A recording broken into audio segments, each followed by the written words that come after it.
Hi, this is Kerry Artak with Wicked Stocks, bringing you your daily NVIDIA report for Wednesday, May 21st, 2025. Let's take a look at the charts. I will start with this weekly bar chart. Just a reminder that a month ago this Friday, we settled in a buy signal for the week when we cleared and settled above both the former 9-month channel bottom and descending 4-month channel top.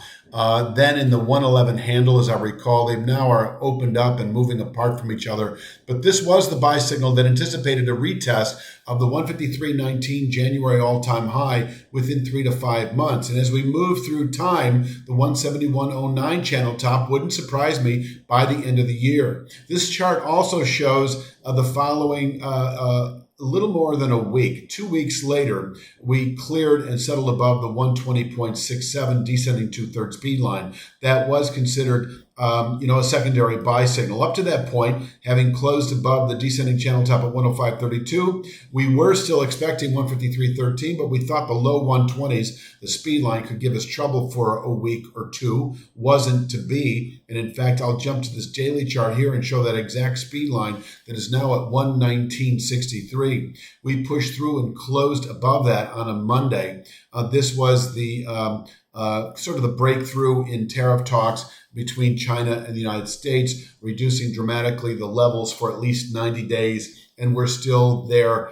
So the clock is ticking a bit, but we did enter then a 1 to 2 week buy signal above 119.63. This is a week ago last Monday, expecting 142.23, this rising channel top, as an objective. Now, we've been locked in this consolidative, very quiet two-sided framework for the last week or so, and we can kind of break this apart a bit. You've got the 136.35 high that was put out Friday of last week. It does have pivot point qualities. In other words, if we were to push through 136.35, we just might reach 142.23 intraday. I think the likelier scenario, though, is closing today above 136.35 would likely yield 142.23 by Friday's close, where we could top out actually into possibly through June. And once tested that 142.23 channel top, we'll fall back or can fall back into this zone of support. I already showed that descending two-thirds speed line a moment ago,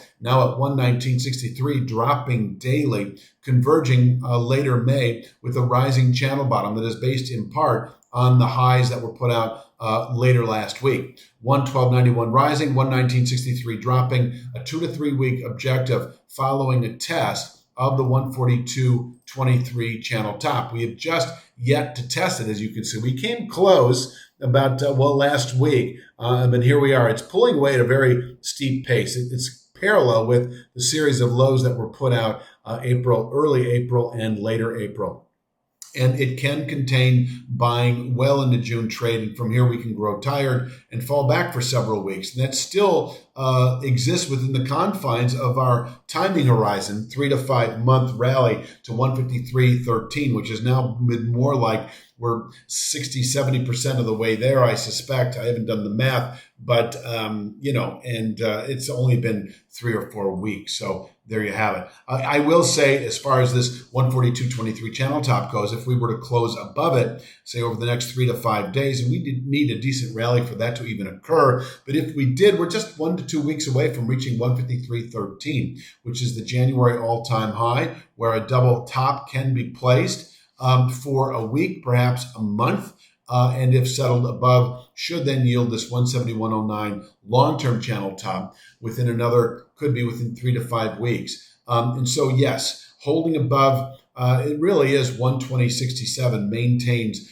153.13 over the next month or two. And once again, holding above this 105.32 formation over the next 3 to 5 months. Let's take another look at the downside, because I think I've covered the upside pretty well. And that is to say that you've got a gap closer on this daily chart. It goes back over a week at 131.21. We could bounce there possibly for the entire day, possibly back to 136.35 on an intraday basis. I think if we close that gap, we could get a spike in volatility. If we do it early enough in the day, we could rebound back to 136.35 potentially by the closing bell. And of course, if we close above 136.35, we have a good weekly low, 142.23, then likely within several days, which is to say possibly by Friday's close. Now, breaking 131.21 does allow 127.72 on an intraday basis. And we have enough historic volatility, or volatility, I should say, in recent weeks that scenario could play out. There's another scenario where we quietly close below 131.21 today, and that sets up 127.72 tomorrow.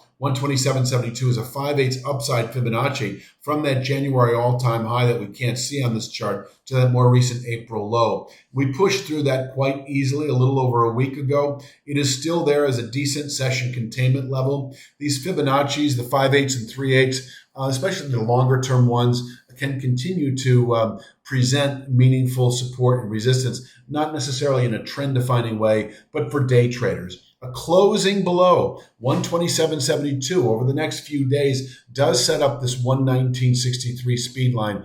This could be within 3 to 5 days. This could take a week or two. But in any event, closing below 127.72 will set this narrowing zone of support up as a 1 to 2 week objective where we could bottom out by that point in time into July and round up again, actually round all the way back up to the 153 area within several months of testing this zone.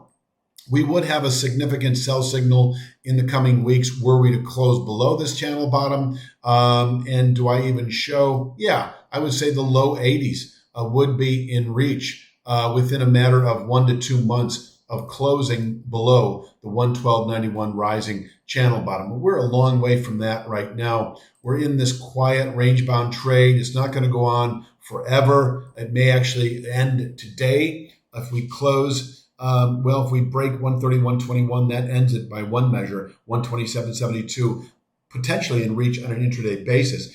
Closing above 136.35, 142.23 likely within several days. I think that pretty much rounds it out. I'm going to mention the fact that wickedstocks.com put out a number of stock picks. We put out 2 every week, including Rubrik, GitLab, Wingstop, LandBridge. These are recent ones that are still relevant. You can see them all for free, and our daily Triple Q and our daily SPY analysis, our weekly Apple stock analysis, by going to wickedstocks.com and taking advantage of our 5-day free trial that we offer up front. You'll be able to see everything that I just mentioned at no cost to you whatsoever. So check out wickedstocks.com. I'll be back tomorrow, of course, with Thursday's NVIDIA report. You have a great day.